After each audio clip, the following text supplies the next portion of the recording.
ഭാഗവതാമൃതം ജീവാമൃതം ശ്രീഭാഗവതാമൃതം ജീവാമൃതം ശ്രീ വിഷ്ണു ഭഗവാന്റെ ചരിതാമൃതം വേദവ്യാസൻ മൊഴിഞ്ഞ വചനാമൃതം വേദവ്യാസൻ മൊഴിഞ്ഞ വചനാമൃതം ഭാഗവതാമൃതം ജീവാമൃതം ശ്രീഭാഗവതാമൃതം ജീവാമൃതം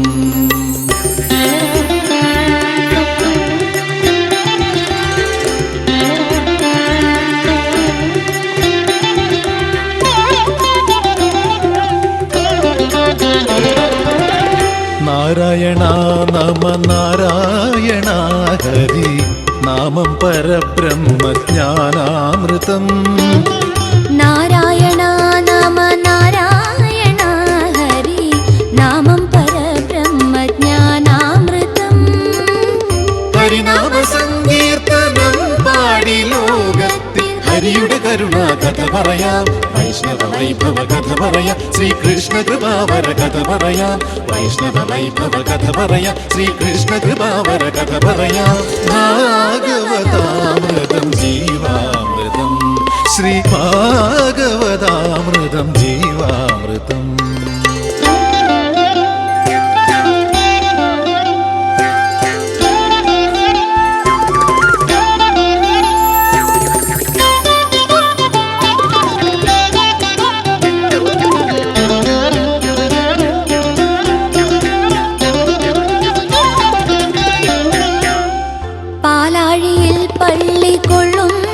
ഭഗവാന്റെ ലീലാവിലാസങ്ങളാണീ കഥ പാലാഴിയിൽ പള്ളി കൊള്ളുന്ന ഭഗവാന്റെ ലീലാവിലാസങ്ങളാണീ കഥ പാഞ്ചജന്യം മുഴക്കി ഗീതാമൃതം പൊഴിച്ച കൃഷ്ണ ഹരേ ജയ കൃഷ്ണ ഹരേ പങ്കജനാഭ മുകുന്ദ ഹരേ വൃന്ദാവന ഗോവിന്ദ ഹരേ പങ്കജനാഭ മുകുന്ദ ഹരേ വൃന്ദാവന ഗോവിന്ദ ഹരേ ഭാഗവതാമൃതം ജീവാമൃതം ശ്രീ ഭാഗവതാമൃതം ജീവാമൃതം ശ്രീ വിഷ്ണു ഭഗവാന്റെ ചരിതാമൃതം വേദവ്യാസൻ മൊഴിഞ്ഞ വചനാമൃതം ഭാഗവതാമൃതം ജീവാമൃതം വേദസാരാമൃതം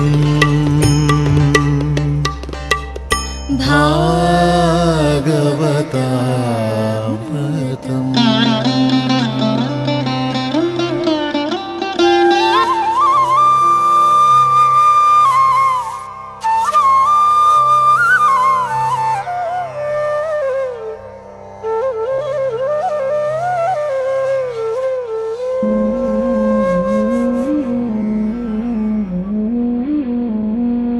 ഓം നമോ ഭഗവതേ വാസുദേവായ.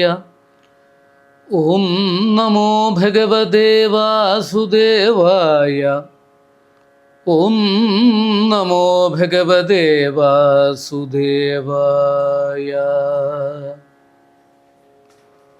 കൃഷ്ണോ രക്ഷതു മാം ചരാചരഗുരു കൃഷ്ണം നമസ്യേ സദാ. കൃഷ്ണേനൈവ സുരക്ഷിതോഹം അസകൃത് കൃഷ്ണായ ദത്തം മന. കൃഷ്ണാദേവ സമുദ്ഭവോ മമ വിഭോ കൃഷ്ണസ്യ ദാസോസ്മ്യഹം. കൃഷ്ണേ ഭക്തി അചഞ്ചലാസ്തു ഭഗവൻ. ഹേ കൃഷ്ണ തുഭ്യം നമഃ. സശംഖചക്രം സകിരീടകുണ്ഡലം സപീതവസ്ത്രം സരസീരുഹേക്ഷണം. സഹാര വക്ഷസ്ഥലശോഭികൗസ്തുഭം. നമാമി വിഷ്ണും ശിരസാ ചതുർഭുജം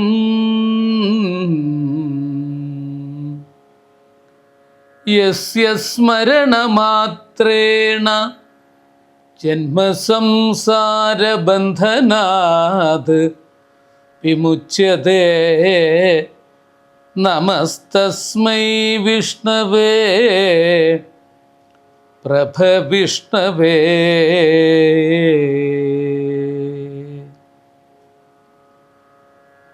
കൃഷ്ണായ വാസുദേവായ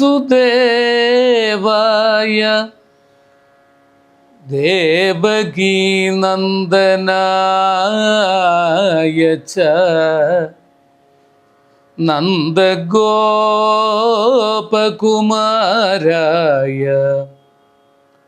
ഗോവിന്ദായ നമോ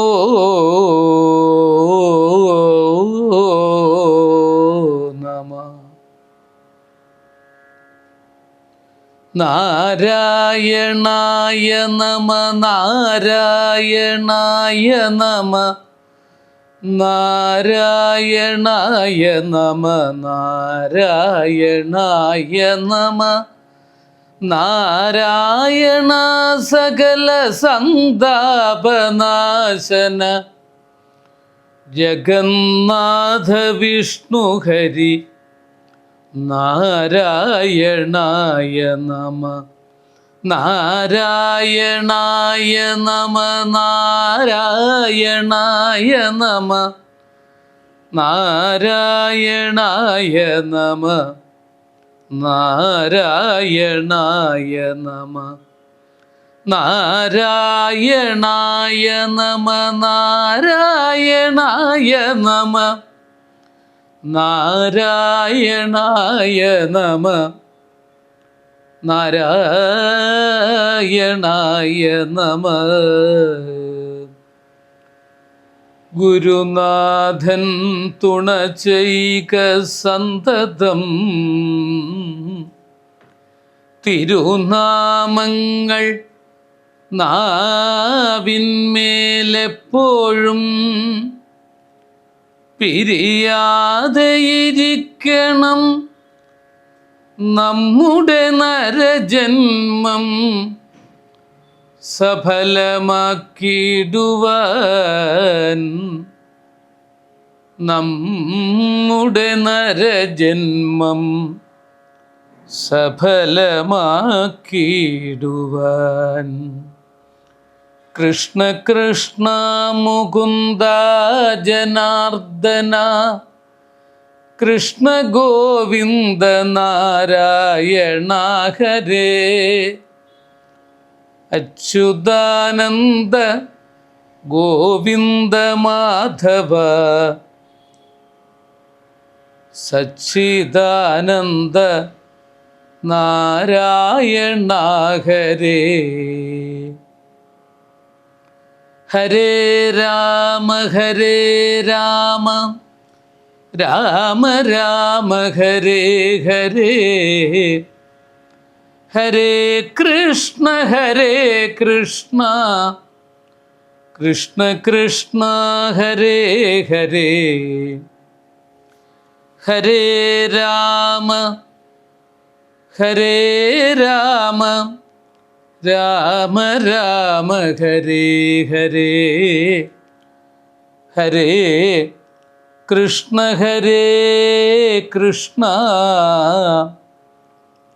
കൃഷ്ണ കൃഷ്ണ ഹരേ ഹരേ. ഓം നമോ ഭഗവതേ വാസുദേവായ. ഓം ശ്രീ വാമനായ നമഃ. ഓം നമോ നാരായണായ നമഃ. ധന്യാത്മാക്കളെ, സുഹൃത്തുക്കളെ, ഏവർക്കും സാദര നമസ്കാരം. ഏവർക്കും സ്നേഹം നിറഞ്ഞ തിരുവോണ ആശംസകൾ. വളരെ വിശേഷപ്പെട്ട ഒരു സുദിനമാണ് ഈ ചിങ്ങമാസത്തിലെ ഓണം ആയിട്ട് അറിയപ്പെടുന്ന പൊന്നിൻ തിരുവോണം. എല്ലാ മാസങ്ങളിലും ഓണം നക്ഷത്രമുണ്ടെങ്കിലും ചിങ്ങമാസത്തിലെ തിരുവോണത്തിന് ഒരു പ്രത്യേകത. അന്ന് തിരു ചേർത്തിട്ട് ഓണത്തെ വിശേഷിപ്പിക്കുകയാണ്, തിരുവോണം. നമ്മുടെ പൂർവികരുടെ സങ്കല്പത്തിൽ ഈശ്വര അനുഗ്രഹവുമായിട്ട് ബന്ധപ്പെട്ട ഒരു പദമാണ് തിരു ചേർത്തിട്ട് പറയുന്നത്. അങ്ങനെയുള്ള ഈ ഒരു ചിങ്ങമാസത്തിലെ തിരുവോണം വളരെ ശ്രേഷ്ഠമായ ഒരു ആഘോഷമായിട്ട് നാം മലയാളക്കരയിൽ, കേരളക്കരയിൽ എത്രയോ വർഷങ്ങളായിട്ട് ആഘോഷിച്ചു വരുന്നു. ദേശീയ ഉത്സവമായിട്ട് ഓണം അറിയപ്പെടുന്നു. മാത്രവുമല്ല, മലയാളികൾ എവിടെയൊക്കെ ലോകത്തിൻ്റെ ഏതൊക്കെ ഭാഗങ്ങളിലുണ്ടോ അവിടെയൊക്കെ നമുക്ക് കാണാം ഓണാഘോഷവും അതിനു വേണ്ടിയിട്ടുള്ള തയ്യാറെടുപ്പുകളും. അങ്ങനെയുള്ള ഒരു സുദിനത്തിലേക്ക് നമ്മൾ ഈ ഒരു വർഷത്തിലും എത്തിച്ചേർന്നിരിക്കുന്നു. സമ്പൽ സമൃദ്ധിയുടെയും ഐശ്വര്യത്തിൻ്റെയും ഒരു തിരുവോണമാണ് ഇന്ന് ഏവർക്കും അനുഭവിക്കാൻ ഉള്ളത്. മതത്തിൻ്റെയും ജാതിയുടെയും സമ്പത്തിൻ്റെയും സാമൂഹിക വ്യത്യാസങ്ങളുടെയും അതിർവരമ്പുകൾക്കപ്പുറം മലയാളികളുടെ മനസ്സുകളെ ഒരുമിപ്പിക്കുന്ന ഒരു ആഘോഷമാണ് ഈ ഓണാഘോഷം. കേരളത്തിൻ്റെ മണ്ണിനും മനസ്സിനും ഒരുപോലെ പ്രിയപ്പെട്ട ഉദാത്തമായ ഉത്സവത്തെക്കുറിച്ചാണ് ഓണമെന്ന് പറയുന്ന സമയത്ത് നമ്മുടെ പൂർവികരുടെ ആ വാക്കുകളിലൂടെ നമുക്ക് ചിന്തയായിട്ട് ഓരോന്നോരോന്നായിട്ട് വരുന്നത്. ഓണം സത്യത്തിൽ ഒരു ആഘോഷമാണ്. എന്നാൽ ഒരു ആഘോഷം മാത്രമല്ല, ഒരു ഓർമ്മയാണ്. ഓണത്തിന് ഒരുപാട് ഓർമ്മകൾ നിറഞ്ഞു വരും. അതുകൊണ്ട് ആഘോഷത്തിനപ്പുറം ഒരു ഓർമ്മയാണ്, ഒരു വിശ്വാസമാണ്, അതുപോലെ ഐതിഹ്യമാണ്, ഒരു സംസ്കാരമാണ്, ഒരു കുടുംബ സമാഗമം അഥവാ കുടുംബ സംഗമമാണ്. പിന്നെ എല്ലാവർക്കും അറിയുന്നത് പോലെ ഓണം നമ്മുടെ കേരളീയരുടെ മാത്രം ഒരു പ്രത്യേകതയായിട്ടുള്ള ആഘോഷമാണ്, കാർഷികോത്സവമാണ്. അതിലൊക്കെ അപ്പുറത്തായിട്ട് സൗഹൃദത്തിൻ്റെയും സമന്വയത്തിൻ്റെയും ഒരു ഉത്സവമായിട്ടാണ് ഓണാഘോഷത്തെ കാണുന്നത്. സമത്വ സ്വപ്നത്തിൻ്റെ ഒരു സാക്ഷാത്കാര സുദിനമാണ് തിരുവോണം. അങ്ങനെയുള്ള ഓണം എന്താണ്, ഓണവുമായിട്ട് ബന്ധപ്പെട്ട ഐതിഹ്യം എന്താണ് തുടങ്ങിയിട്ടുള്ള കാര്യങ്ങളാണ് നമ്മളിന്ന് ലളിതമായിട്ട് ചിന്തിക്കുന്നത്. ഓണം പ്രധാനമായിട്ടും ചിങ്ങമാസത്തിലെ ഓണം നക്ഷത്രവുമായിട്ട്, അതായത് തിരുവോണം നക്ഷത്രവുമായിട്ട് ബന്ധപ്പെട്ടിട്ടാണുള്ളത്. യാതൊരു സംശയവും അതിലാർക്കും ഉണ്ടാവില്ല. ഞാൻ അത്യന്താധുനികമായിട്ടുള്ള വ്യാഖ്യാനങ്ങൾ ഓണത്തിന് വന്നിട്ടുണ്ട്. നമ്മുടെ സമാജത്തിൽ ഓരോ വിഭാഗത്തിൻ്റെയും ചിന്താഗതികളിലൊക്കെ ഓണത്തിനെ സംബന്ധിച്ചുള്ള കാര്യങ്ങളിൽ, ആശയങ്ങളിലൊക്കെ തന്നെ മാറ്റങ്ങളും അതുപോലെ ആശയക്കുഴപ്പങ്ങളും പൊരുത്തക്കേടുകളും ഒക്കെ നമുക്ക് കാണുന്നുണ്ടെങ്കിലും അതാണ് ഓണത്തിൻ്റെ വിശേഷം. ഇതിനൊക്കെ ഇടയിലും ഭാരതീയ സംസ്കൃതിയുടെ യഥാർത്ഥ ഒരു ഉൾക്കാഴ്ച, വൺനെസ് ഓഫ് ഓൾ, നാനാത്വത്തിൽ ഏകത്വമെന്ന ആ ചിന്തയിൽ ഉറച്ചുകൊണ്ട് എല്ലാ അതിർവരമ്പുകളെയും മാറ്റി നിർത്തിക്കൊണ്ടുള്ള ഒരു ഓണാഘോഷം.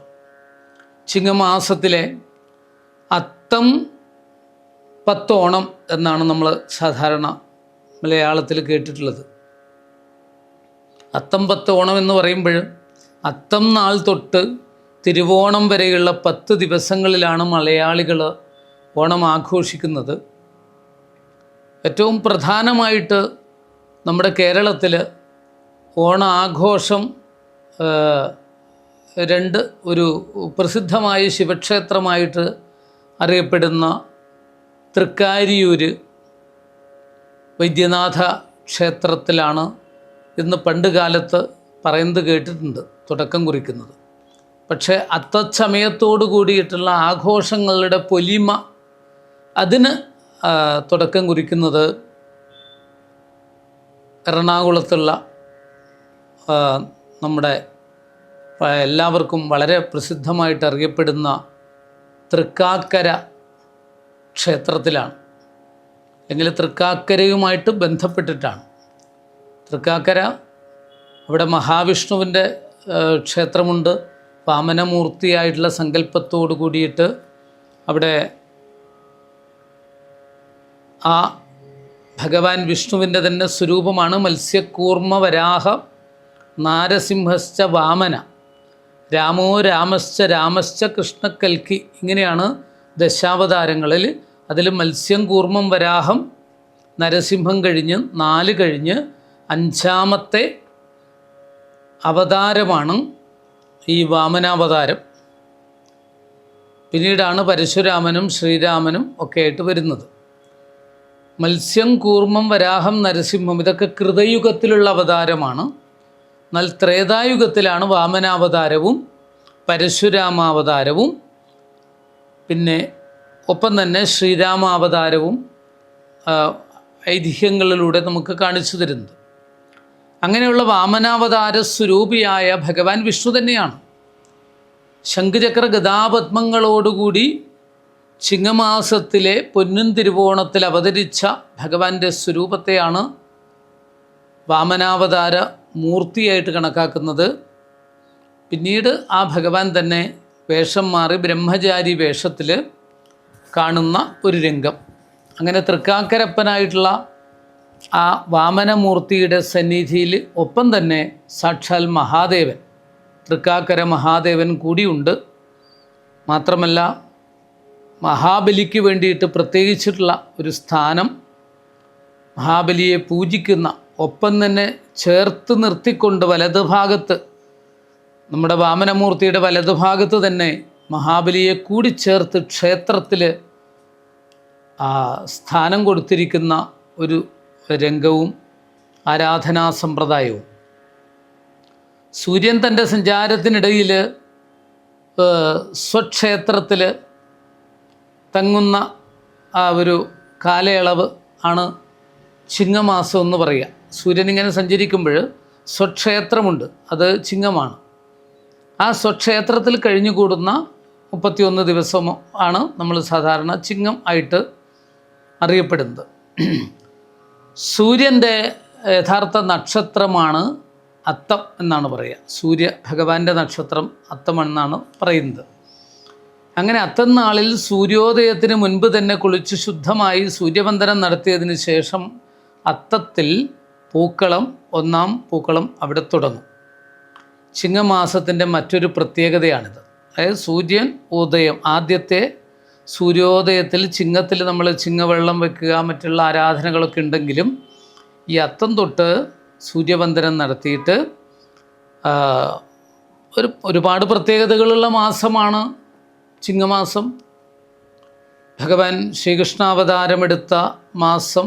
മഹാവിഷ്ണു വാമനനായിട്ട് അതുപോലെ കൽക്കിയായിട്ട് അവതരിച്ചിട്ടില്ലെങ്കിലും അവതരിക്കാൻ തീരുമാനിച്ചിരിക്കുന്നത് അങ്ങനെയാണെന്ന് പറയുന്നു. വൈഷ്ണവ പ്രാധാന്യമുള്ളൊരു മാസമായതുകൊണ്ട് നമ്മൾ പ്രത്യേകിച്ചും വീട്ടുമുറ്റത്ത് പൂക്കളമൊരുക്കുന്നു.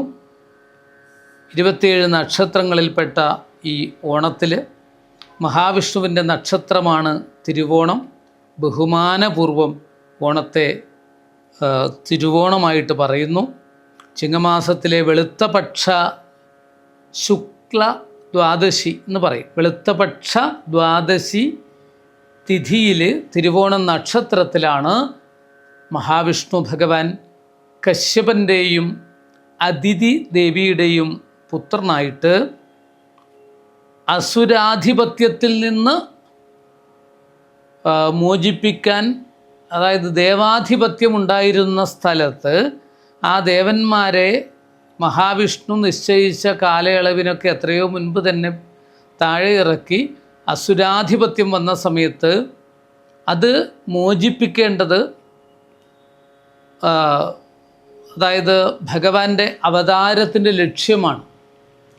ആളുകൾക്കൊക്കെ എന്തൊക്കെ വ്യാഖ്യാനങ്ങൾ പറയാനുണ്ടെങ്കിലും യഥാ യഥാ ഹി ധർമ്മസ്യ ഗ്ലാനിർഭവതി ഭാരത അഭ്യുത്ഥാനമധർമ്മസ്യ തദാത്മാനം സൃജാമ്യഹം പരിത്രാണായ സാധൂനാം വിനാശായ ച ദുഷ്കൃതം ധർമ്മസംസ്ഥാപനാർത്ഥായ സംഭവാമി യുഗേ യുഗേ. ഭഗവാന്റെ അവതാരങ്ങൾ അങ്ങനെയാണ് ഓരോ യുഗത്തിലും സംഭവിക്കുന്നത്. അങ്ങനെയാണ് ഈ ദശാവതാരങ്ങളെക്കുറിച്ചൊക്കെ ഓരോ യുഗത്തിലും ഇന്ന അവതാരങ്ങൾ ഭഗവാൻ, ഈ ദശാവതാരങ്ങൾ മാത്രമല്ല അനേകം അവതാരങ്ങൾ എടുത്തിട്ടുണ്ട്. അവതാര ഹ്യസംഖ്യേയ എന്നാണ്, എണ്ണമില്ലാത്ത അവതാരങ്ങൾ. എല്ലാം എന്തിനു വേണ്ടിയിട്ടാണ്?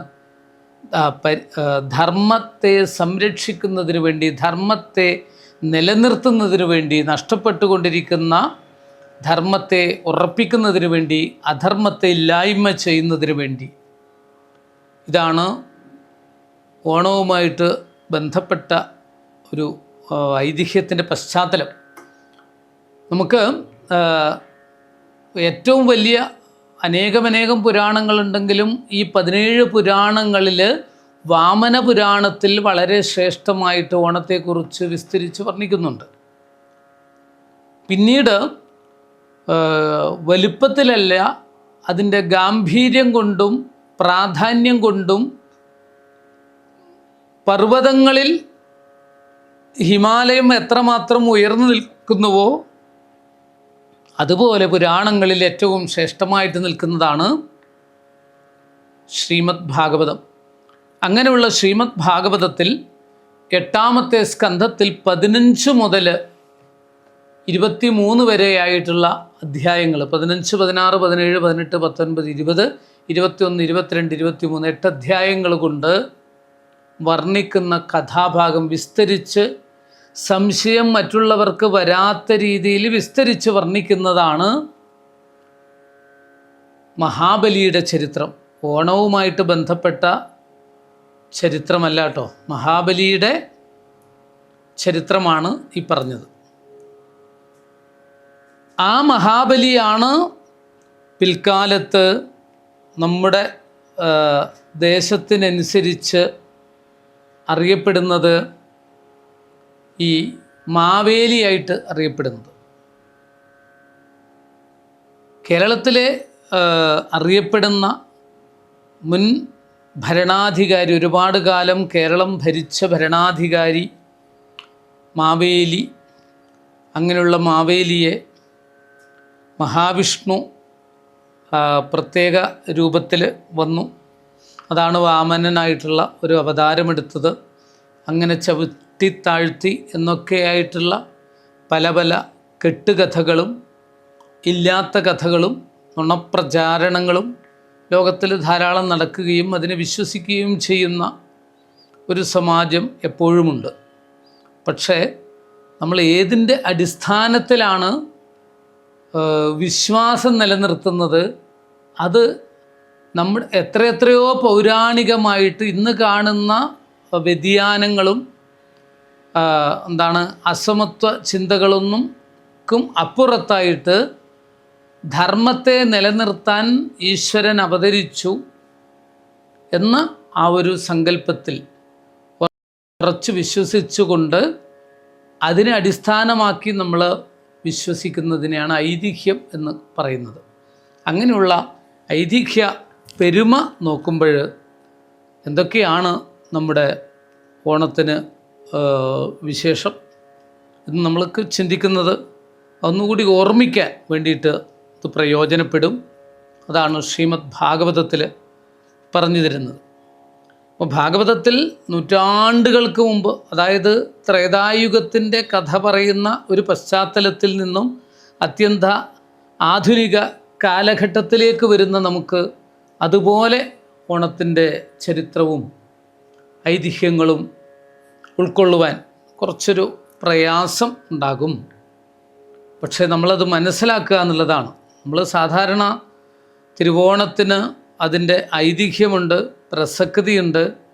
അതുപോലെ ഓണവിശേഷങ്ങൾ, ഇപ്പോൾ നമുക്ക് കാണുന്ന ഓണവിശേഷങ്ങൾ, മുൻപ് കാലത്തുണ്ടായിരുന്ന ഓണവിശേഷങ്ങൾ, ഓണപ്പാട്ടുകൾ, ഓണക്കളികൾ, കേരളീയ സംസ്കാരത്തിലെ ഓണത്തിൻ്റെ സ്ഥാനം, ഇതൊക്കെ മനസ്സിലാക്കുമ്പോൾ മഹാബലിയുടെ കഥയെ അതിന് അനുബന്ധമാണ്. വാമനാവതാര ചരിത്രം നമുക്ക് അനുബന്ധമാണ്. സാമൂഹികമായ ഒരു പശ്ചാത്തലം, പിന്നെ അതുപോലെ ഓണക്കളികൾ, ഓണപ്പാട്ടുകൾ, ഓണസദ്യ, ഇതൊക്കെ ഉണ്ടെങ്കിലും ഓണം നൽകുന്ന ഒരു ആത്മീയ സന്ദേശം അതിലേക്കെത്തുമ്പോഴാണ് നമുക്ക് ഈ ഒരു പുരാണ പ്രസക്തമായ ഭാഗം വരുന്നത്. ശരിക്കും പറയുകയാണെങ്കിൽ ഭഗവാൻ വിഷ്ണുവിന് മഹാബലി എന്ന ലോകത്തിനെ മുഴുവൻ കീഴടക്കിയ ഒരു അസുര ചക്രവർത്തിയുടെ മുൻപിൽ യാചനയ്ക്ക് പോകേണ്ടുന്ന അവസ്ഥ വന്നു. അതെന്തുകൊണ്ടാണെന്നാണ് ചോദിക്കുന്നത്. എല്ലാറ്റിനും അപ്പുറത്ത് മഹാപ്രഭുവാണ് ഭഗവാൻ, ഭൂതഭവ്യ ഭവൽ പ്രഭു. കാരണം എല്ലാ സമ്പത്തിൻ്റെയും അധിപതിയായിട്ട് ലക്ഷ്മി വല്ലഭനായിട്ട് ശോഭിക്കുന്ന ഭഗവാൻ വിഷ്ണു. വിഷ്ണുവിന് എല്ലാം ഉണ്ടെന്നല്ലേ നമ്മൾ അറിയപ്പെടുന്നത്. മഹാപ്രഭുവാണ് ഇവിടുന്ന്. അങ്ങനെയുള്ള ഭൂതഭവ്യ ഭവൽപ്രഭുവായ വിഷ്ണു എന്തിനു വേണ്ടിയിട്ടാണ് ഈ ഒരു അസുര ചക്രവർത്തിയുടെ മുന്നിൽ യാചിക്കാൻ പോയത്, യാചന വേണ്ടി വന്നത് എന്നാണ് ചോദ്യം. അതിനുത്തരമായിട്ടാണ് പറഞ്ഞത് മഹാബലി വിശ്വജിത്ത് എന്ന യാഗം കുലഗുരുവായിരിക്കുന്ന, അസുരകുലത്തിൻ്റെ ഗുരുവായിരിക്കുന്ന ശ്രേഷ്ഠനായ, നമ്മൾ ദേവന്മാർക്കൊരു ഗുരുവുണ്ട്, ബൃഹസ്പതി വ്യാഴമാണ്, ശുക്രാചാര്യരാണ് അസുരന്മാരുടെ ഗുരു. ശുക്രാചാര്യരും വിഷ്ണുവിൻ്റെ ഭക്തൻ തന്നെയാണ്. അങ്ങനെ അദ്ദേഹം അതിശ്രേഷ്ഠമായ സൽക്കർമ്മങ്ങൾ കൊണ്ട് തൃണാകം ഗംഭീരമായിട്ടുള്ള യാഗം നടത്തിച്ചു. വിശ്വജിത്ത് യാഗം മഹാബലിയെ കൊണ്ട് ചെയ്യിച്ചു. അങ്ങനെ ബലി ഐശ്വര്യ പരിപൂർണനായി എല്ലാവരുടെയും അനുഗ്രഹത്തോടുകൂടി, ഈ ശരിക്കും പറയുകയാണെങ്കിൽ ഇദ്ദേഹം അസുരകുലത്തിൽ ഹിരണ്യകശിപു എന്ന് നമ്മൾ കേട്ടിട്ടുണ്ടാവും. ആ ഹിരണ്യകശിപുവിൻ്റെ വംശത്തിലാണ് പ്രഹ്ലാദൻ. ഹിരണ്യകശിപുവിൻ്റെ പുത്രനായിട്ടുള്ള പ്രഹ്ലാദൻ്റെ പുത്രൻ വിരോചനൻ്റെ പുത്രനാണ് ബലി എന്ന മഹാബലി. ഇദ്ദേഹത്തിൻ്റെ പുത്രനാണ് ബാണൻ എന്ന ബാണാസുരൻ. പ്രഹ്ലാദൻ പോലും ഈ യാഗസ്ഥലത്ത് വന്ന് വാടാമലർമാല കൊടുക്കുന്ന രംഗം, അങ്ങനെ എല്ലാവരെയും മഹാബലി പ്രദക്ഷിണ നമസ്കാരം ചെയ്ത് അഹങ്കാരം ഇല്ലാതെ തന്നെ എല്ലാം സ്വീകരിക്കുന്ന ഒരു രംഗമാണ്. അങ്ങനെ മൂന്ന് ലോകത്തിൻ്റെയും അധിപതിയായിട്ട് മഹാബലിയെ ഉയർത്തി സൽക്കർമ്മങ്ങൾ, അവിടെ ഏത് വിഭാഗത്തിലാണെന്ന് നോക്കിയില്ല, അദ്ദേഹത്തിൻ്റെ സൽക്കർമ്മത്തിൻ്റെ ഫലം കൊണ്ട് ആ ചെയ്യുന്ന നമിക്കൽ ഉയരാമെന്നാണ്, ചെയ്യുന്ന ആ സൽക്കർമ്മത്തിൻ്റെ ഫലം കൊണ്ട് മഹാബലി ഉയർന്നു വന്നു, 3 ലോകത്തിൻ്റെയും അധിപതിയായി. അങ്ങനെ ദേവലോകം മുഴുവനും കീഴടക്കി ദേവന്മാരെ എത്രയോ കാലങ്ങളായിട്ട് അധികാരത്തിൽ തുടരാൻ വേണ്ടി ഏൽപ്പിച്ച ആ മഹാവിഷ്ണുവിൻ്റെ സമീപത്തേക്ക് ദേവന്മാരൊക്കെ വന്ന് അവരുടെ സങ്കടം ബോധ്യപ്പെടുത്തുന്നു. അതായത് ലോകത്തിന് മുഴുവനും കൈകാര്യം ചെയ്യാനുള്ള അധികാരം കൊടുത്തിരിക്കുന്നു. ഭൂമിക്ക് വേണ്ടിയിട്ട് സ്വർഗത്തിൽ ദേവന്മാരുടെ മുഴുവനും അധിപതിയായിട്ട് ദേവേന്ദ്രൻ, വിഷ്ണു വാഴിച്ച ദേവേന്ദ്രൻ. അതുപോലെ പാതാളത്തിൻ്റെ മുഴുവനും അധികാരം അസുരന്മാർക്കും നൽകിയിട്ടുണ്ട്. അവരവരുടെ നിശ്ചയിച്ച സ്ഥാനങ്ങളിൽ കഴിഞ്ഞുകൂടേണ്ടതിന് പകരം സ്വർഗത്തിൻ്റെയും ഭൂമിയുടെയും ഒക്കെ ആധിപത്യം ഏറ്റെടുത്ത് അതിഗംഭീരമായിട്ടുള്ള ഭുവനത്രയ വിശ്രുതമായ കീർത്തി ലോകം മുഴുവൻ പരത്തിക്കൊണ്ട് തന്നെയാണ് രാജ്യം ഭരിച്ചത്. പക്ഷേ ദേവമാതാവായ അദിതി ദേവി വളരെയധികം വിഷമിച്ചു. കശ്യപ പ്രജാപതിയോട് സങ്കടമുണർത്തിച്ചു. അങ്ങനെ വിശേഷപ്പെട്ട ഒരു പയോവ്രതം എന്ന വ്രതം അദിതി ദേവിക്ക് കശ്യപ പ്രജാപതി ഉപദേശിച്ചു കൊടുത്തു. അങ്ങനെ ആ വിശേഷമായിട്ടുള്ള വ്രതത്തിൻ്റെ അടിസ്ഥാനത്തിൽ, ഇതൊക്കെ വിസ്തരിച്ചിട്ടുള്ള കഥയാണ്, ദ്വാദശാഹം പയോവ്രതം, പ്രഥമ മുതൽ മീനമാസത്തിലെ വെളുത്ത പക്ഷത്തിലെ പ്രഥമ മുതൽ 12 ദിവസങ്ങളിലായിട്ട് ദ്വാദശി വരെ അനുഷ്ഠിക്കുന്ന വിശേഷപ്പെട്ട പഴയ കാലത്തെ ഒരു വ്രതമാണ് 12 ദിവസത്തെ പയോവ്രതം എന്ന വ്രതം. അങ്ങനെയുള്ള ആ 12 ദിവസത്തെ പയോവ്രതം പരമഭക്തിയോടുകൂടി വിഷ്ണുവിനെ പൂജിക്കുന്നതാണ്. ഉദ്ദിഷ്ട കാര്യത്തിന് വേണ്ടിയിട്ടൊക്കെ ജപിക്കുന്നത്. അങ്ങനെ ആ ഒരു പയോവ്രതം അനുഷ്ഠിച്ചു. അദിതി ദേവി നമസ്തുഭ്യം ഭഗവതേ പുരുഷായ മഹീയസേ സർവഭൂതനിവാസായ വാസുദേവായ സാക്ഷിണേ നമോ അവ്യക്തായ സൂക്ഷ്മായ പ്രധാനപുരുഷായ ചതുർവിംശൽ ഗുണജ്ഞായ ഗുണസംഖ്യാനഹേതവേ. അത്രയും ശ്രേഷ്ഠമായ പ്രാർത്ഥനകളുടെ ഫലം വേണ്ടതുപോലെ കിട്ടി. ആ കിട്ടിയതിൻ്റെ ഫലമായിട്ടാണ് അദിതി ദേവിക്ക് ഭഗവാനെ തന്നെ ഉള്ളിൽ കാണാൻ സാധിച്ചു. ആ ഭഗവാനെ വേണ്ടതുപോലെ നമസ്കരിച്ചു. ഭഗവാന്റെ സ്വരൂപം ഉള്ളിലേക്കെത്തി. അദിതി ദേവി ഗർഭിണിയായി. അങ്ങനെയാണ് വളരെ വിശേഷപ്പെട്ട സുദിനത്തിൽ ദേവന്മാർ, ബ്രഹ്മാദി ദേവന്മാരൊക്കെ പ്രാർത്ഥിച്ചു കൊണ്ടിരിക്കുന്ന സമയത്ത് ഭഗവാൻ അവതരിക്കുന്നു. ആ അവതാരമാണ് വാമനാവതാരം. ചിങ്ങമാസത്തിലെ പൊന്നിൻ തിരുവോണ സുദിനത്തിൽ ഭഗവാൻ അവതരിക്കുന്ന ഈ ഒരു വാമനാവതാരം ഇത്തം വിരിഞ്ച സ്തുതകർമ്മവീര്യ പ്രാദുർബഭൂവാമൃതഭൂരദിത്യാം ചതുർഭുജ ശംഖഗദാബ്ജചക്ര പിശങ്കവാസ നളിനായതേക്ഷണ.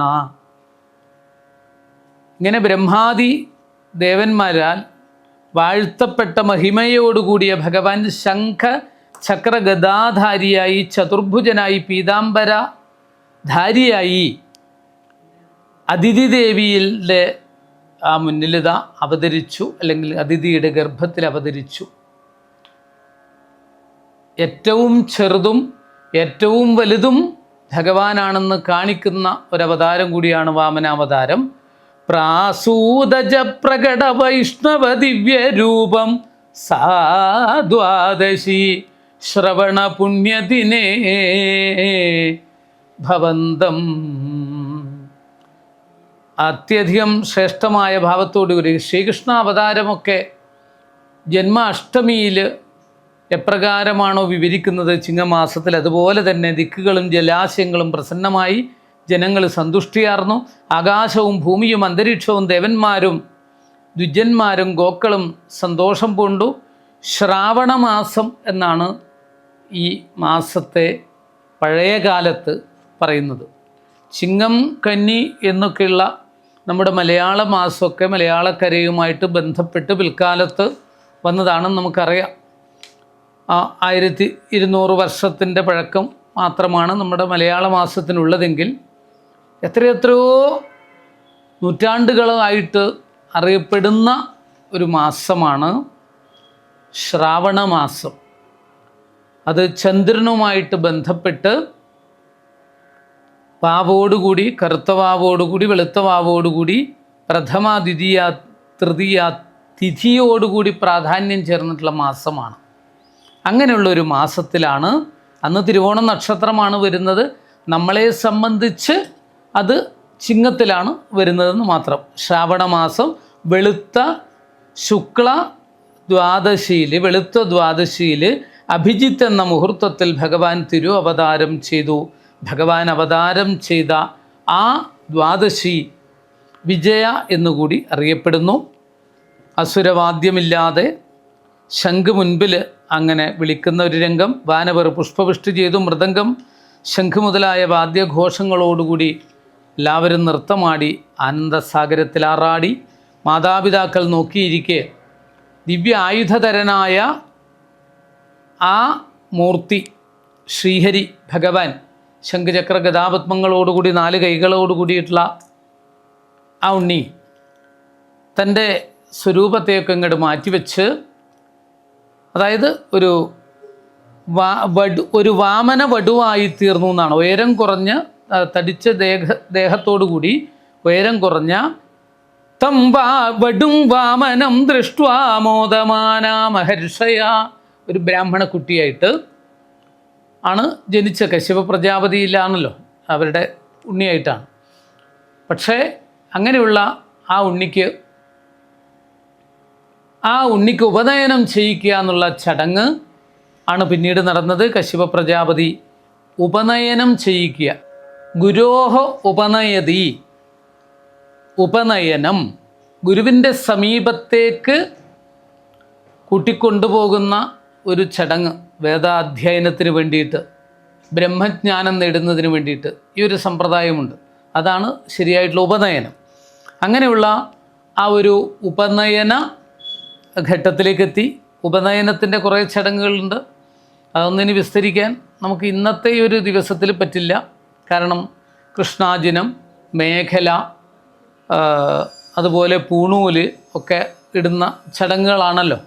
അപ്പോൾ അതിനൊക്കെ ചില സങ്കല്പങ്ങളൊക്കെ ഉണ്ട്. അതുപ്രകാരം കശ്യപനെ കൊണ്ട് മഹർഷിമാർ ഈ സംസ്കാരക്രിയയിൽ ശ്രേഷ്ഠമായിട്ടുള്ള ബ്രാഹ്മണക്കുട്ടി ചെയ്യുന്ന ഈ ക്രിയകളൊക്കെ ചെയ്യിച്ചു. സൂര്യൻ തന്നെ ഗായത്രി മന്ത്രം നേരിട്ട് ഉപദേശിച്ചു കൊടുത്തു. ബൃഹസ്പതി പൂണൂല് കൊടുക്കുന്നു, ബ്രഹ്മസൂത്രം കൊടുക്കുന്നു. കശ്യപൻ മേഖല കൊടുക്കുന്നു. കൃഷ്ണാജിനം ഭൂമിദേവി കൊടുക്കുന്നു. ബ്രഹ്മാവ് കമണ്ഡലു, കുബേരൻ ഭിക്ഷാപാത്രം, ഉമാഭഗവതി ഭിക്ഷ നൽകി. അങ്ങനെ ഒരു ഉപനയനത്തിൻ്റെ ചടങ്ങുകളോട് കൂടിയിട്ട് അവിടെ ഉപനയനമൊക്കെ കഴിഞ്ഞ് ചെറിയ ചമത കൊണ്ട് നിത്യേന ഹോമം ചെയ്തുകൊണ്ടിരിക്കുന്ന ഒരു കൊച്ചുകുട്ടിയായിട്ട്, ബ്രഹ്മചാരി കുട്ടിയായിട്ട് കഴിഞ്ഞുകൂടുന്നു. ആ സമയത്താണ് നർമ്മദാ നദിയുടെ വടക്ക് ഭാഗത്ത്, പ്രത്യേകം ശ്രദ്ധിക്കണം, മഹാബലി യാഗം നടത്തിയ സ്ഥലം കേരളമല്ല, അദ്ദേഹം താമസിച്ച കൊട്ടാരം കേരളത്തിലല്ല.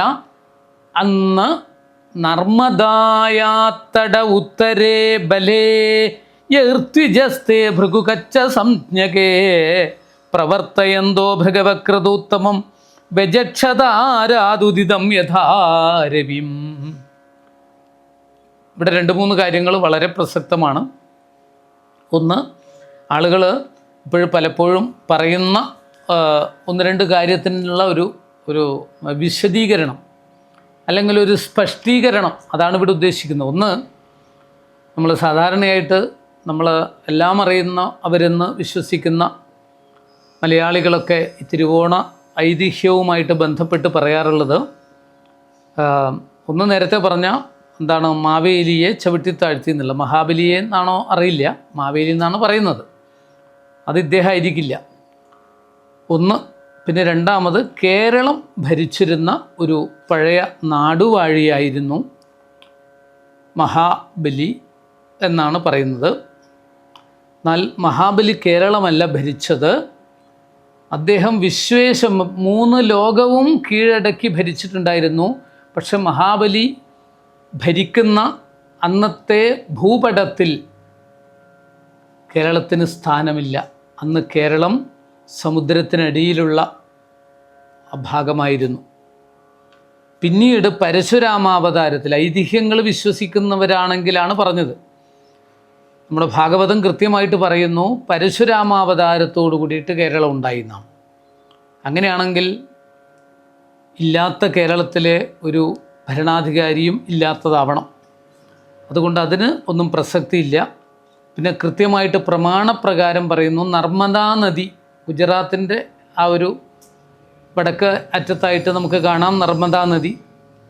അവിടെ ആ നർമ്മദാ നദി വളരെ പുണ്യമാണ്. ഗംഗ, യമുന, ഗോദാവരി, സരസ്വതി, നർമ്മദ, സിന്ധു, കാവേരി, അങ്ങനെ വടക്കേ അറ്റത്തുള്ള ആ നർമ്മദാ നദിയുടെ വടക്കേ അറ്റത്തുള്ള ഒരു ഗ്രാമം, ഒരു ഗാവ്, അതാണ് മഹാബലിയുടെ പ്രധാനപ്പെട്ട ഭരണസ്ഥലം, താമസസ്ഥലം എന്നൊക്കെയാണ് പറയുന്നത്. കൊട്ടാരം ഉണ്ടായത് എവിടെയാണ്? നർമ്മദായ തട ഉത്തരേ ബലേ.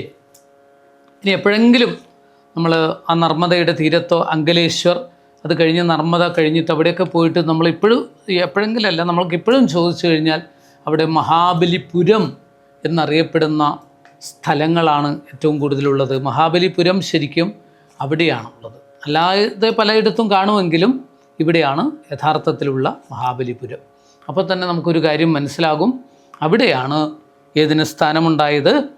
ഈ യാഗം നടത്തിയ സ്ഥാനം, മഹാബലിയുടെ സ്ഥാനം, ഭരണം നടത്തിയത്. അതുകൊണ്ട് നമ്മൾ ആരും പറഞ്ഞിട്ടില്ല കേരളത്തിലെ ഭരണാധികാരിയാണെന്നോ ചവിട്ടിത്താഴ്ത്തിയതൊന്നും ഈ ഓണവുമായിട്ട് ബന്ധപ്പെട്ട് ഇല്ലാത്തതൊന്നും നമ്മൾ പ്രചരിപ്പിക്കരുത്. ഭാഗവതത്തിലൊന്നും അങ്ങനെ പറഞ്ഞിട്ടില്ല. മഹാബലി എന്ന കേമനായിട്ടുള്ള അസുരൻ വിഷ്ണുവിൻ്റെ 12 ഭക്തന്മാരിൽ ഒരാളാണെന്നാണ് പറയുന്നത്. നമ്മുടെ പുരാണപ്രകാരം 12 ഭക്തന്മാർ വിഷ്ണുവിനുണ്ട്, മുൻനിരയിൽ നിൽക്കുന്നവർ. അതിലൊരാളാണ് മഹാബലി എന്നാണ് പറയുന്നത്. പിന്നെ മറ്റൊരാളാണ് ഇദ്ദേഹത്തിൻ്റെ മുത്തശ്ശൻ പ്രഹ്ലാദൻ. ആ പ്രഹ്ലാദനെ അനുഗ്രഹിക്കാൻ വേണ്ടിയിട്ട് മാത്രമാണ് നരസിംഹാവതാരമെടുത്ത് തൂണിൽ നിന്ന് പൊട്ടിപ്പുറപ്പെട്ടത്. കാട്ടുമൃഗമായ ഗജേന്ദ്രനെ രക്ഷിക്കാൻ ചെളിക്കുണ്ടിൽ നിന്ന്, ചേറിൽ നിന്ന് ആ മുതലയുടെ പിടിയിൽപ്പെട്ട് ഇല്ലാതാകുന്ന സമയത്ത് രക്ഷിക്കാൻ വേണ്ടിയിട്ടാണ് വൈകുണ്ഠം വിട്ടിട്ട് ഒരു അവതാരം സ്വീകരിച്ച്, ഹരി എന്ന അവതാരം സ്വീകരിച്ച് വന്ന് ഗജേന്ദ്രനെ രക്ഷിച്ചത്.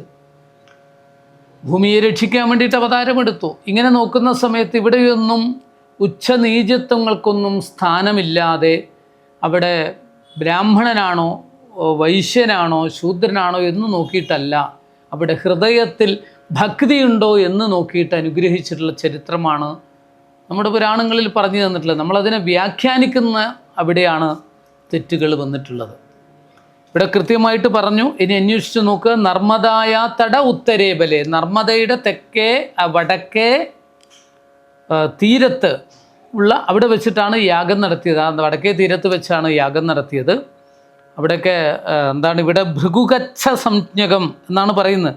ഭൃഗു അശ്വമേധം എന്ന യാഗമാണ് നടത്തിയത്. ഭൃഗുകച്ഛം എന്ന് ഇന്ന് പറഞ്ഞാൽ അറിയില്ല, ബറൂച്ച് എന്നൊക്കെയാണ് ആ സ്ഥലത്തിന് പറയുന്നത്. അവിടെ ഒന്ന് അന്വേഷിച്ച് നോക്കാം നമുക്ക്. അങ്ങനെ അവിടെ വെച്ച്, അവിടെയാണ് യാഗം നടത്തുന്ന സമയത്താണ് ഓലക്കൊടയുമായിട്ട് എന്താണ് മെതിയടിയോട് കൂടിയിട്ട്, കമണ്ടലോട് കൂടിയിട്ട്, രുദ്രാക്ഷമൊക്കെ ധരിച്ചിരിക്കുന്ന ഒരു സന്യാസിയുടെ അല്ല, പിന്നെന്താണ് ബ്രാഹ്മണക്കുട്ടിയുടെ വേഷത്തിൽ അവിടെ വാമനനായിട്ട് വരുന്നു. അവിടെ വച്ച് സ്വാഗതം ചെയ്യുന്നു, സ്വീകരിക്കുന്നു. എന്താണ് വേണ്ടത്? ആന വേണോ, രാജ്യം വേണോ, എന്ത് വേണമെങ്കിലും തരാമെന്ന് പറയുന്നു. ഇഷ്ടദാനം ചെയ്യുന്ന സുദിനമാണ്. അന്ന് വന്നവർക്കൊക്കെ എന്തും കൊടുക്കും. സ്വത്ത് കൊടുക്കും, സമ്പത്ത് കൊടുക്കും, സ്വർണം കൊടുക്കും, ആനയെ കൊടുക്കും, കുതിരയെ കൊടുക്കും എന്നൊക്കെയാണ് പറയുന്നത്. എന്താ വേണ്ടത് ഉണ്ണി? ഇന്ന് തന്നെ വന്നതുകൊണ്ട് എന്തോ ആഗ്രഹിച്ചാണ് വന്നത്, എന്തോ യാചിക്കാനാണ് വന്നതെന്ന് എനിക്ക് തോന്നുന്നു, എന്താണ് വേണ്ടതെന്ന് ചോദിക്കുന്നു. അവിടെ വെച്ച് പറയുന്ന രംഗങ്ങളും അന്യോന്യ സംഭാഷണത്തിൽ പറയുന്നു, എനിക്ക് വേണ്ടത് സ്വന്തമായിട്ടൊന്നും എനിക്ക് ആവശ്യമില്ല, 3 അടി മണ്ണ്, അതായത് ഇരുന്ന് ഹോമം ചെയ്യാൻ ബ്രഹ്മചാരിക്ക് അത്രേ സ്വന്തമായിട്ടുണ്ടാവാൻ പാടുള്ളൂ എന്നാണ്. ബ്രഹ്മചാരിക്ക് കുറേ നിയമങ്ങളുണ്ട്, അത് സ്വന്തമായിട്ടൊന്നും ഉണ്ടാവില്ല. ഗുരുവിൻ്റെ സമീപത്ത് ചെന്ന് അവിടെ വസിച്ചുകൊണ്ട് അവിടെ പല പല ഉത്തരവാദിത്തങ്ങൾ നിറവേറ്റിക്കൊണ്ട് ശിഷ്യനായിട്ട് കഴിഞ്ഞുകൂടുന്ന ഒരു സന്യാസിയാണ്. അതേ അവസ്ഥയിലാണ് ഒരു ബ്രഹ്മചാരിയും, സന്യാസിയുടെ അതേ അവസ്ഥയിൽ, ഒരു ശിഷ്യൻ്റെ അവസ്ഥയിൽ. അതുകൊണ്ട് തന്നെ എനിക്ക് മറ്റൊന്നും ആവശ്യമില്ല എന്ന് പറയുന്നു. ഈ 3 ലോകവും നിറഞ്ഞിരിക്കുന്ന അധികാരം, 3 ലോകത്തിൻ്റെയും അധികാരിയായ എൻ്റെ അടുക്കൽ വന്നിട്ട് 3 അടി മണ്ണാണോ യാചിക്കുന്നത്? അത് കുട്ടിത്തമല്ലേ, ബാലിശമല്ലേ എന്നൊക്കെ ചോദിക്കുന്നു. ആ സമയത്ത് പറയുന്നു, അർത്ഥമെത്ര വളരെയുണ്ടായാലും തൃപ്തിയാകാ മനസ്സിനൊരു കാലം, 10 കിട്ടുകിൽ 100 മതിയെന്നും ശതമാകിൽ സഹസ്രം മതിയെന്നും. 1000 കിട്ടുമ്പോൾ 10,000 ആകണം. ഉലകിതിൽ അളവുണ്ടാമോ എന്നാണ് ചോദിക്കുന്നത്. അതുകൊണ്ട് എത്രയായാലും ആഗ്രഹത്തിന് ഒരു പരിധിയൊന്നും ഉണ്ടാവില്ല. ഞാനിതുകൊണ്ട് സംതൃപ്തനാണ്, തരുന്നുണ്ടെങ്കിൽ സന്തോഷത്തോടുകൂടി തന്നോളൂ എന്ന് പറയുന്നു. അങ്ങനെ മഹാബലിയുടെ മുന്നിൽ വന്ന് നിൽക്കുന്ന കമണ്ഡലുമായിട്ട് പുഞ്ചിരിച്ചു കൊണ്ട് നിൽക്കുന്ന ആ ബ്രാഹ്മണ കുട്ടി, വാമന വടു, ആരാണെന്ന് തിരിച്ചറിയാത്ത, വിഷ്ണു വേഷം മാറി വന്നതാണെന്ന് തിരിച്ചറിയാതെ ആയിട്ടാണെങ്കിൽ കൂടി ആ കുട്ടിക്ക് 3 അടി മണ്ണ് ദാനം ചെയ്യാനായി കിണ്ടിവെള്ളം കൊണ്ടുവന്നു. വിന്ധ്യാവലി എന്ന പത്നി കൊണ്ടുവന്നു. അത് ദാനം ചെയ്യാൻ ഭാവിച്ചപ്പോൾ ശുക്രാചാര്യർ തടുക്കുന്നു. ഈ വന്നിരിക്കുന്നത് സാക്ഷാൽ മഹാവിഷ്ണുവാണ്, വേഷം മാറി വന്നതാണെന്ന് പറയുന്നു. അതിനൊക്കെ നമുക്ക് വേറെ തരത്തിൽ വ്യാഖ്യാനിക്കാം. പക്ഷേ ഉദ്ദേശിച്ചിരിക്കുന്നത് ദാനം ചെയ്യുമ്പോൾ പാത്രമറിഞ്ഞ് ദാനം ചെയ്യണമെന്നാണ്, അറിയാതെ ചെയ്യരുത്. കാരണം അവരുടെ എന്താണോ അവർക്ക് ആവശ്യമുള്ളത് അതിനനുസരിച്ച് ദാനം ചെയ്യണമെന്നാണ്. അപ്പോൾ ആരാണെന്ന് മനസ്സിലാക്കിക്കൊണ്ട് ചെയ്യണം. ഇപ്പോഴും മുന്നിൽ വന്നിരിക്കുന്നത് സാക്ഷാൽ വിഷ്ണുവാണെന്ന് ഗുരുനാഥനായ ശുക്രാചാര്യർ പറഞ്ഞു കൊടുത്തു. ഗുരുവാണ് ശിഷ്യന് ഈശ്വരനെ കാണിച്ചു കൊടുക്കുന്നത്. ഗുരു സാക്ഷാൽ പരബ്രഹ്മം. എന്നിട്ട് പറഞ്ഞു, ഇത് വന്നിരിക്കുന്നത് സാക്ഷാൽ വിഷ്ണുവാണ്, ഇദ്ദേഹത്തിന് ദാനം ചെയ്താൽ അങ്ങയുടെ സമ്പത്ത് മുഴുവൻ പോകുമെന്നുള്ളൊരു സത്യവും വെളിപ്പെടുത്തി. പക്ഷേ ബലി മഹാനാണ്. താൻ വാക്കിൽ നിന്ന് അല്പം പോലും പിന്മാറാതെ ഉറച്ചു നിന്നുകൊണ്ട് ദാനം ചെയ്യുന്നു. വെള്ളമൊഴിച്ചു കൊടുക്കുന്നു, മണ്ണ് നുള്ളി ഓം തക്സൽ ദാനം ചെയ്യുന്നു. 3 അടി ദാനം ചെയ്യുന്നതോടുകൂടി മണ്ണ് അളന്നെടുത്തോളൂ എന്ന് പറയുന്നു. ഈ സമയത്ത് യഥാർത്ഥ തം വടും വാമനം രൂപം, ഇവിടെയാണ് വാമനമൂർത്തി തൻ്റെ യഥാർത്ഥ രൂപം, വിശ്വരൂപം കാണിച്ചു കൊടുക്കുകയാണ്. അതായത് അത്യപൂർവമായിട്ട് കിട്ടുന്ന തദ്വാമനം രൂപമവർദ്ധതാത്ഭുതം ഹരേ അനന്തസ്യ ഗുണത്രയാത്മകം ഭൂഖം ദിശോദ്യൗർവിവരാ പയോധയത്തിര്യങ്ങൃദേവ ഋഷയോ യഥാ സദാ. മഹാവിഭൂതിയായ ആ വാമനൻ്റെ ശരീരത്തിൽ ബലിയും സദസ്സിലുള്ള മുഴുവൻ സദസ്യരും സകല വിശ്വത്തെയും കണ്ടു. അതാണ് ഭഗവാന്റെ വിശ്വരൂപം. സമസ്ത വിശ്വവും ആ ഭഗവാനിൽ കാണുന്ന വിശ്വരൂപ ദർശനം. പിന്നീട് ഇത് ത്രേതായുഗത്തിലാണ്. ദ്വാപരയുഗത്തിൽ ഒരു വിശ്വരൂപ ദർശനം ഉണ്ടായിരുന്നു. അതാണ് അർജുനന് കിട്ടിയിരിക്കുന്ന വിശ്വരൂപ ദർശനം. പക്ഷേ ഇത് തമ്മിലുള്ള വ്യത്യാസം, ഈ ഒരു വിശ്വരൂപം അത്യപൂർവമായിട്ടുള്ളതാണ്. കാരണം ഭഗവാൻ ഈ ഒരു വിശ്വരൂപം എടുത്ത് എൻ്റെ കാലുകൊണ്ട് അളന്നെടുക്കുന്ന 3 അടി മണ്ണ് വേണമെന്ന് പറയുകയും ആ 3 അടി മണ്ണ് കൊടുക്കുകയും ചെയ്തു. അളന്നെടുത്തോളൂ എന്ന് പറഞ്ഞു. അതിനു വേണ്ടിയിട്ട് വളർന്നു വന്ന് ആ വളർന്ന സ്വരൂപത്തിലുള്ള വിശ്വരൂപസ്വരൂപനായ ഭഗവാൻ വിഷ്ണു വാമനമൂർത്തി തൻ്റെ ആ വിശ്വരൂപത്തോടുകൂടിയ കാലുകൾ കൊണ്ട് ബലിയുടേതായിട്ടുള്ളത്, അതായത് പതാളവും ഭൂമിയും സ്വർഗവും ബലിയുടേത് എന്ന് ബലി അഹങ്കരിച്ചിരുന്നത് മുഴുവനും അളന്നെടുത്തു. 2 അടി കൊണ്ട്, 1, 2, മൂന്നാമത്തെ അടി ഇനി വെക്കാൻ സ്ഥലമില്ല. 3 അടി അളന്നെടുക്കാൻ തരാം, എടുത്തോളൂ എന്ന് പറഞ്ഞ് ദാനം ചെയ്തതാണ്. അത് കൊടുത്തു, ഇത്ര എന്ന് പറഞ്ഞ് കൊടുത്തു. പക്ഷെ അത് അത്രയ്ക്കില്ലെങ്കിൽ ആ കടം ബാക്കി വരും. ഈ സമയത്താണ് മഹാബലിക്ക് തൻ്റെ യാഥാർത്ഥ്യം ബോധ്യപ്പെട്ടു. ബലിയായി ഞാനാണ്, ത്രിഗുണങ്ങൾ അത് മുഴുവൻ അങ്ങോട്ട് സമർപ്പിച്ചു. മാത്രമല്ല മനസ്സ്, വാക്ക്, കർമ്മം ആകുന്ന ആ 3ഉം സമർപ്പിച്ചുകൊണ്ട് മഹാബലി അവിടെ വെച്ച് പ്രാർത്ഥിക്കുന്ന ഒരു രംഗമുണ്ട്. അതായത് യാഥാർത്ഥ്യം ബോധ്യപ്പെട്ടു. തൻ്റെ മുത്തശ്ശനെ അനുഗ്രഹിക്കാനായി തൂണിൽ നിന്നും പൊട്ടിപ്പുറപ്പെട്ടു വന്ന ആ നരസിംഹമൂർത്തിയായ വിഷ്ണു ഭഗവാൻ തന്നെയാണ് ഈ ഒരു സ്വരൂപത്തിൽ തൻ്റെ മുന്നിൽ വന്നിരിക്കുന്നതെന്ന് മനസ്സിലാക്കി തൊഴുതുകൊണ്ട് പ്രാർത്ഥിക്കുന്ന രംഗം എന്താണെന്ന് വെച്ചാൽ, അങ്ങയ്ക്ക് 2 അടി അളന്നെടുക്കാൻ സാധിച്ചു, എൻ്റേത് മുഴുവൻ അളന്നെടുത്തു, ഇനി ഞാൻ ബാക്കിയുണ്ട്, ബലിയായി ഞാൻ എന്ന ഭാവത്തോടുകൂടി തലകുനിച്ച്, അങ്ങ് ഏതൊരു രൂപത്തിൽ വന്നിട്ടാണോ എന്നോട് ചോദിച്ചത് അതേ രൂപത്തിലേക്ക് തന്നെ വീണ്ടും വരികയാണെങ്കിൽ ഞാൻ വാക്ക് പാലിക്കും, 1 അടി കൂടി അളന്നെടുത്ത് എന്നെ കടവിമുക്തനാക്കണം എന്ന് പ്രാർത്ഥിക്കുന്നു. അത്ഭുതത്തോടുകൂടി ഭഗവാൻ തൻ്റെ ആദ്യ രൂപത്തിലേക്ക് തന്നെ എത്തുന്നു. വാമനമൂർത്തിയുടെ ആദ്യ രൂപത്തിലേക്ക് തന്നെ വന്നതോടുകൂടി ശിരസ് കുനിച്ചുകൊണ്ട് പറയുന്നു, എൻ്റേത് മുഴുവൻ അളന്നെടുത്തു, ഞാൻ ബാക്കിയായി എന്ന് പറയുന്ന സമയത്താണ് ഇവിടെ സാക്ഷാൽ ഭഗവാൻ തൻ്റെ പാദം കൊണ്ട് ശിരസിലെങ്ങനെ സ്പരിശിക്കുന്നു. അമൃതരസമരന്തസ്യ യത്ര പ്രവാഹ പീയൂഷാപ്ലാവിദോഹം. ആനന്ദ സാഗരത്തിൽ അറാടി, അതായത് കോൾമയിർ കൊണ്ടു. കൈകൊണ്ടുള്ള അനുഗ്രഹം ഏറ്റവും ശ്രേഷ്ഠമാണ്. എന്നാൽ കാലുകൊണ്ട് ഈ നമ്മുടെ വിശേഷപ്പെട്ട യോഗശാസ്ത്രത്തിലൊക്കെ പറയുന്നത് ഒരു മനുഷ്യൻ്റെ സകലവിധ ചൈതന്യത്തിൻ്റെയും ഉറവിടം പാദത്തിലാണെന്നാണ് പറയുന്നത്. അതും പാദത്തിൻ്റെ അടിഭാഗത്താണ്. അതുകൊണ്ടാണ് മുതിർന്നവരെ, പ്രായം ചെന്നിട്ടുള്ളവരെ, ഗുരുക്കന്മാരെയൊക്കെ നമ്മൾ വന്ദിക്കുമ്പോൾ പാദമാണ് തൊടുന്നത്. ഭഗവാന് പുഷ്പാർച്ചന ചെയ്യുന്ന സമയത്ത് പാദത്തിലാണ് പുഷ്പാർച്ചന ചെയ്യുന്നത്. അഭിഷേകം ചെയ്യുന്ന സമയത്ത് പാദത്തിൽ നിന്നാണ് തീർത്ഥമെടുക്കുന്നത്. എല്ലാം കൊണ്ടും അനേകായിരം നാഡിഞരമ്പുകളുടെ മുഴുവൻ അടിസ്ഥാനം നിലനിൽക്കുന്നത് പാദത്തിലാണ്. അതുകൊണ്ടാണ് പാദത്താണേ എന്ന് സത്യം ചെയ്യുന്നത്.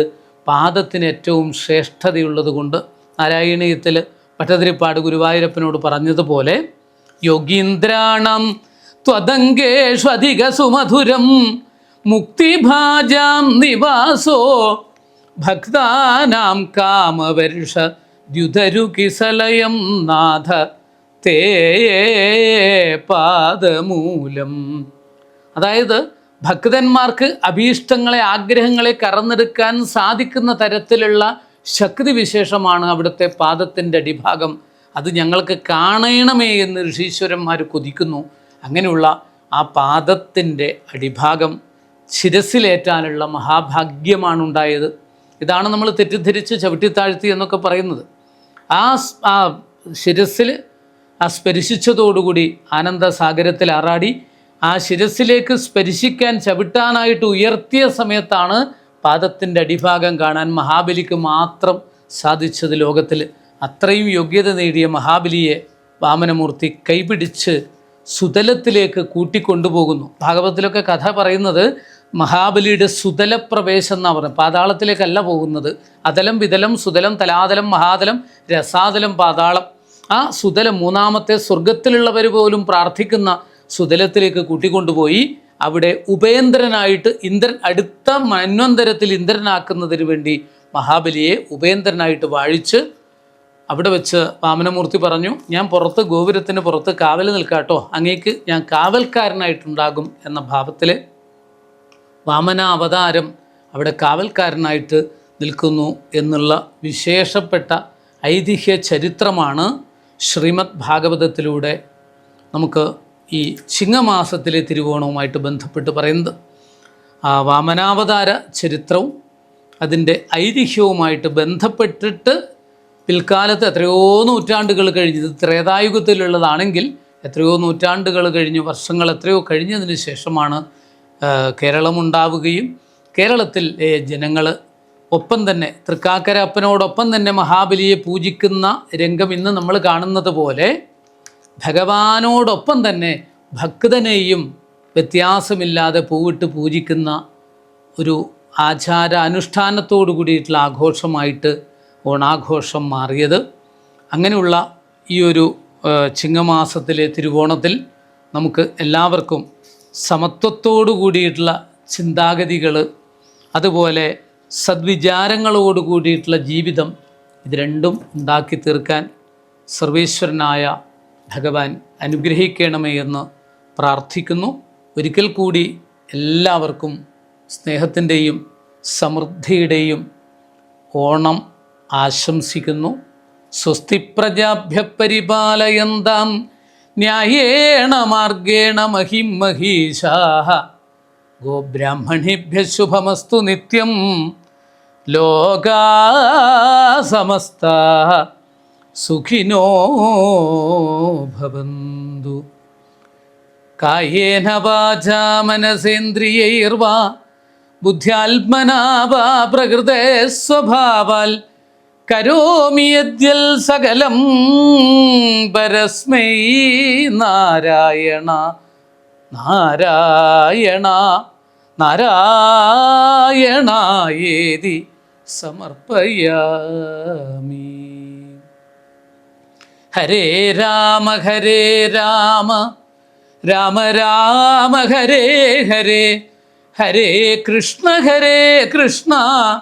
കൃഷ്ണ കൃഷ്ണ ഹരേ ഹരേ, ഹരേ രാമ രാമ രാമ ഹരേ ഹരേ, ഹരേ കൃഷ്ണ കൃഷ്ണ കൃഷ്ണ ഹരേ ഹരേ, ഹരേ രാമ രാമ രാമ ഹരേ ഹരേ, ഹരേ കൃഷ്ണ കൃഷ്ണ കൃഷ്ണ ഹരേ ഹരേ. നമസ്കാരം. ഭാഗവതാമൃതം ജീവാമൃതം വേദസാരാമൃതം ഭാഗവത